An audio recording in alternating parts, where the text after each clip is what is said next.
दोस्तों, जब भी हम जिक्र करते हैं इस कायनात का यानी इस यूनिवर्स का, तो हमारे दिमाग में बहुत से सवाल घूमने लगते हैं। जैसे हमारी ये कायनात आखिर बनी कैसी होगी, ये आखिर कितनी बड़ी होगी, और ऐसा क्या है जो आज भी इस कायनात ने अपने अंदर छुपा रखा है। तो दोस्तों, वैसे तो इस कायनात ने अपने अंदर बहुत से भयानक राज दफन किए हुए हैं, लेकिन जो सबसे भयानक हमने देखा है वो है ब्लैक होल।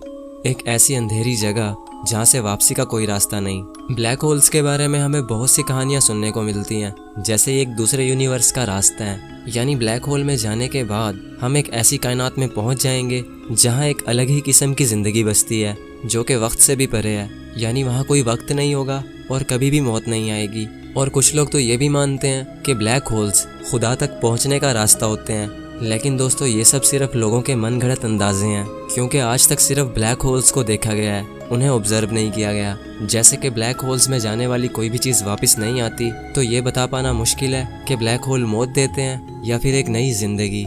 ऐसे ही कुछ सवालों का जवाब ढूंढने के लिए इंसान ने कायनात को पढ़ना शुरू किया, और जब इंसान ने कायनात को पढ़ा तो इंसान की अकल भी दंग रह गई। तो आज की इस वीडियो में हम कायनात की सबसे खतरनाक चीज़ ब्लैक होल्स के बारे में डिटेल से डिस्कस करेंगे। तो वीडियो बहुत ज़्यादा इंटरेस्टिंग होगा, इसीलिए इसको एंड तक देखते रहना। मैं हूँ अब्दुल हन्नान और आप देख रहे हैं आपका अपना चैनल इन्फो फैमिली। तो दोस्तों, अगर बात की जाए ब्लैक होल की, तो ब्लैक होल एक ऐसी जगह है जहाँ कायनात का सबसे ज़्यादा अंधेरा होता है। उस अंधेरे से कोई चीज़ भी बचकर नहीं निकल पाती, हत्ता कि रोशनी भी नहीं। रोशनी ब्लैक होल के अंदर जाती ज़रूर है, लेकिन वहाँ से वापस नहीं आती, क्योंकि ब्लैक होल रोशनी को भी निगल जाते हैं, और उनके इन्हीं अंधेरे रूप की वजह से उन्हें ब्लैक होल्स कहा जाता है। तो अगर साइंसी नज़रिए से ब्लैक होल को समझा जाए, तो ब्लैक होल एक ऐसी जगह है जहाँ फोर्स ऑफ ग्रेविटी बहुत ज़्यादा स्ट्रॉन्ग होती है। और अगर सीधा सीधा कहा जाए तो इस यूनिवर्स की सबसे ज़्यादा ग्रेविटी एक ब्लैक होल के अंदर पाई जाती है। इसकी ग्रेविटी हर उस चीज़ को अपने अंदर खींच लेती है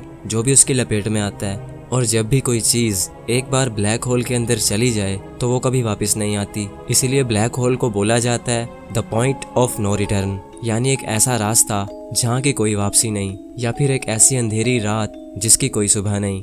ब्लैक होल में जाने के बाद फिजिक्स का कोई लॉ काम नहीं करता, हत्ता कि न्यूटन के ग्रेविटी के लॉज भी ब्लैक होल के अंदर फेल हो जाते हैं। यानी ब्लैक होल हमारे यूनिवर्स का एक खौफनाक और तिलस्मी चेहरा है, जिसे समझ पाना बिल्कुल भी आसान नहीं। तो ये तो हो गई ब्लैक होल की तारीफ कि ब्लैक होल होता क्या है। तो अब अगर हमें ब्लैक होल को और ज़्यादा समझना है, तो हमें कुछ सवालों का जवाब ढूंढना पड़ेगा। जैसे कि एक ब्लैक होल आखिर बनता कैसे है। क्या होगा कि अगर हमारी अर्थ एक ब्लैक होल में गिर जाए, और अगर हमारा सूरज ही एक ब्लैक होल बन जाए, तो हमारे सोलर सिस्टम का क्या होगा। तो ऐसे ही कुछ सवालों का जवाब ढूंढकर हम समझ पाएंगे कि एक ब्लैक होल आखिर क्या भला है। तो बस अब टाइम ज़ाया किए बगैर अपने सवालों का काउंटडाउन शुरू करते हैं। क्वेश्चन नंबर 10, एक ब्लैक होल आखिर बनता कैसे है। इस सवाल का जवाब ढूंढने के लिए हमें 100 साल पीछे जाना पड़ेगा, यानी 20वीं सदी में, क्योंकि 20वीं सदी के लोगों को लगता था कि ब्लैक होल जैसी कोई चीज़ नहीं होती। उनके लिए ये सब सिर्फ किस्सों कहानियों जैसा था। 1916 में एक साइंटिस्ट थे जिनका नाम था कार्ल श्वार्ज़चाइल्ड। उन्होंने आइंस्टाइन की जनरल थ्योरी ऑफ रिलेटिविटी का इस्तेमाल किया कि अगर हम किसी भी चीज़ के साइज़ को बहुत ज़्यादा कंप्रेस कर दें तो वो चीज़ एक ब्लैक होल बन जाएगी। अब ये तो आप जानते ही होंगे कि जब हम किसी चीज़ को कंप्रेस करते हैं तो उसका साइज़ छोटा हो जाता है। तो सर श्वार्ज़चाइल्ड के मुताबिक जब भी हम किसी मैस को हद से ज़्यादा कंप्रेस कर देंगे तो वो एक ब्लैक होल बन जाएगा।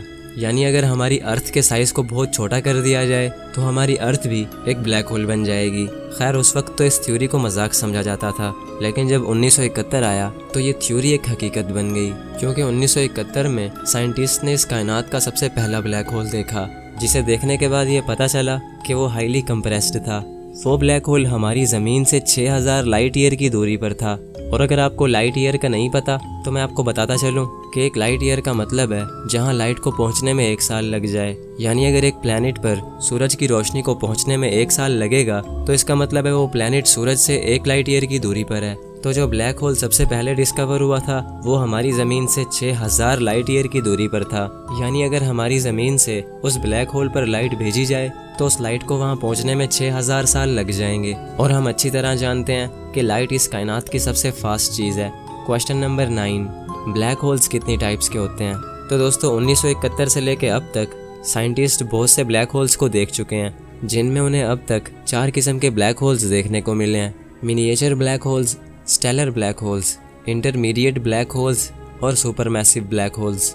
अब अगर बात की जाए मिनिएचर ब्लैक होल्स की, तो ये ब्लैक होल बहुत ही छोटा होता है। एक एस्टीमेट के मुताबिक इस ब्लैक होल का साइज सिर्फ एक सिंगल एटम के जितना होता है, लेकिन फिर भी ये इतना पावरफुल होता है कि एक बड़े से पहाड़ को आराम से निगल सकता है। इन छोटे ब्लैक होल्स की उम्र इस कायनात की उम्र के लगभग आसपास होती है। तो साइंटिस्ट का ये मानना है कि ये छोटे ब्लैक होल्स शायद बिग बैंग के फौरन बाद बन चुके थे, जब स्पेस ने अपने कुछ टुकड़ों को इधर उधर बिखेर दिया होगा। मिनिएचर ब्लैक होल्स के बाद आते हैं स्टेलर ब्लैक होल्स, जिनका साइज हमारे सूरज से 10 से 15 गुना या फिर 20 गुना तक भी बड़ा हो सकता है। ये ब्लैक होल्स सुपरनोवा के बाद बनते हैं, और सुपरनोवा तब होता है जब एक बहुत ही बड़ा स्टार मरता है। ये स्टार हमारे सूरज से कम 25 गुना ज्यादा बड़ा हो सकता है, और जब ये मरता है तो ये फट जाता है। इसके फटने से इतनी ज्यादा रोशनी फैलती है जो कि सूरज की रोशनी से भी अरबों खरबों गुना ज्यादा होती है, और इसके अंदर से इतनी हाई एनर्जी रिलीज होती है कि उसकी रोशनी एक गैलेक्सी में कई हफ्तों तक रहती है। स्टार के मरने के इस अमल को सुपरनोवा कहा जाता है, और सुपरनोवा के बाद बनता है एक स्टेलर ब्लैक होल।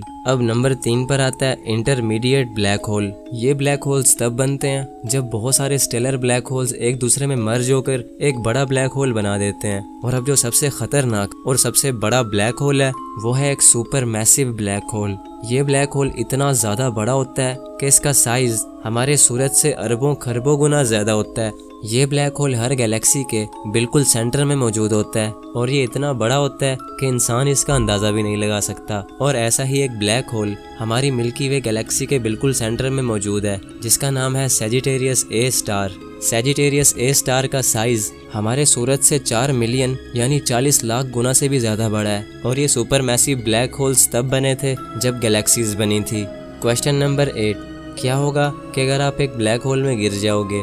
तो इसका जवाब है कि ब्लैक होल के अंदर कायनात की सबसे ज्यादा ग्रेविटी पाई जाती है। ये हर चीज को अपने अंदर इतनी ज्यादा ग्रेविटेशनल फोर्स से खींचता है कि या तो वो चीज फट जाती है या फिर वो बहुत ज्यादा स्ट्रेच हो जाती है। यानी अगर आप ब्लैक होल के अंदर जाओगे तो आप लंबे होकर एक नूडल बन जाओगे, और जब आप ब्लैक होल से थोड़ा सा दूर होंगे तब आपको टाइम डायलेशन इफेक्ट का एहसास होगा। मिसाल के तौर पर आप एक ब्लैक होल के पास पहुंचकर अपने एक दोस्त को वीडियो कॉल करते हो जो कि उस वक्त अर्थ पर है, तो आपको आपका दोस्त बहुत ज्यादा तेजी से मूव करता हुआ दिखाई देगा, लेकिन वहीं पे आप उसको बहुत ही स्लो मूव करते हुए दिखाई दोगे, जो कि सुनने में बहुत ही डरा देने वाली बात है। वैसे तो ऐसा आज तक किसी के साथ भी नहीं हुआ, क्योंकि ब्लैक होल्स इतने ज्यादा दूर होते हैं कि इंसान तो दूर की बात वहां तक रोशनी को भी पहुंचने में हजारों साल लग जाएंगे।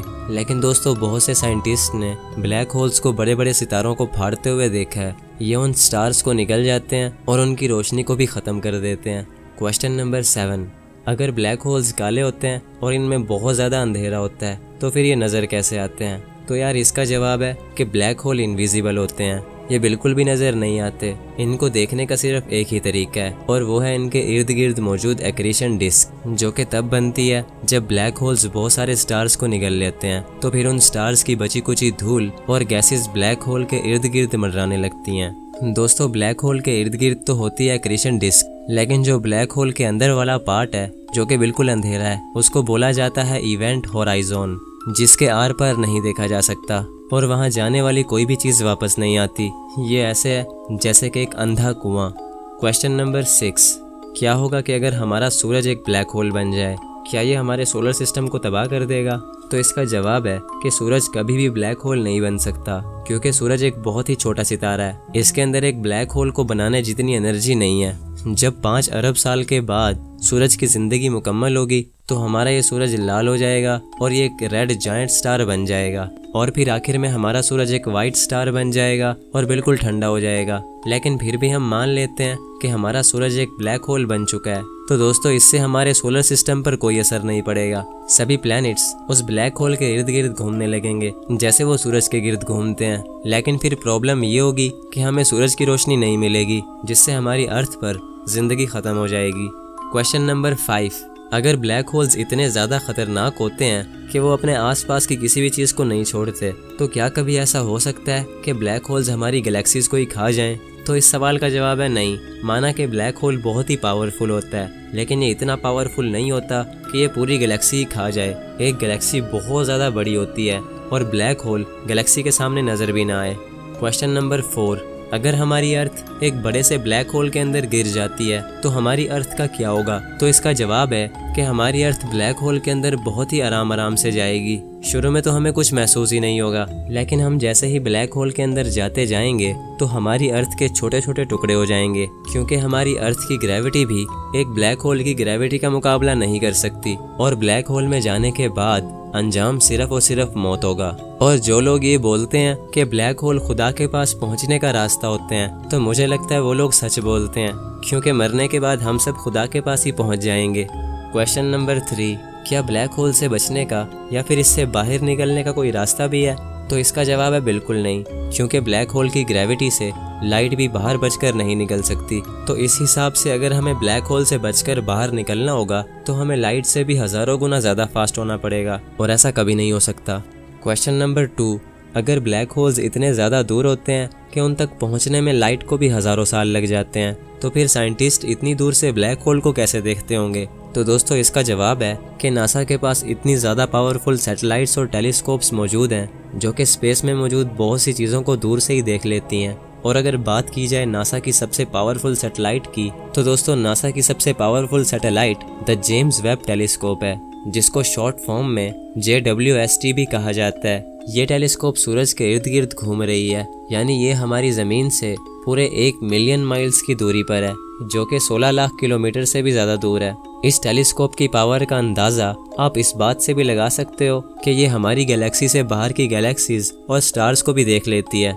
क्वेश्चन नंबर 1, अगर ब्लैक होल कायनात की अब तक की देखी जाने वाली सबसे ख़तरनाक चीज़ है, तो क्या ऐसा हो सकता है कि कोई चीज़ ब्लैक होल से भी ज़्यादा ख़तरनाक हो और इंसान की नज़रों से अब तक छुपी हुई हो? तो दोस्तों इसका जवाब है वाइट होल, जो कि ब्लैक होल से भी ज़्यादा ख़तरनाक हो सकता है। वाइट होल्स को अब तक देखा तो नहीं गया, लेकिन इनके होने का अंदाज़ा लगाया गया है। जैसे ब्लैक होल्स को ढूंढने से पहले ब्लैक होल्स के होने का अंदाज़ा लगाया जा चुका था। अब वाइट होल्स कैसे हो सकते हैं और ये कितने ख़तरनाक हो सकते हैं, इस पर मैं रिसर्च करके किसी नेक्स्ट वीडियो में एक्सप्लेन करूँगा। और ना जाने ऐसे कितने ही खतरे हमारे स्पेस में घूम रहे होंगे, जिन तक पहुंचना तो दूर, उनके बारे में सोचना भी हमारे लिए नामुमकिन सी बात है। तो दोस्तों अब मैं उम्मीद करता हूँ आपको आज का ये वीडियो पसंद आया होगा। इन वीडियोस को बनाने में बहुत ज़्यादा रिसर्च लगती है और एडिटिंग में बहुत सारा टाइम लगता है, तो इसलिए इस वीडियो को एक लाइक करके जाना। और अगर आप ऐसी और ज़्यादा वीडियोस देखना चाहते हो तो मेरे इस चैनल इन्फो फैमिली को सब्सक्राइब कर लो, ताकि मेरा और आपका कनेक्शन जुड़ा रहे। तो फिर मिलते हैं किसी नेक्स्ट वीडियो में, तब तक के लिए अल्लाह हाफिज़।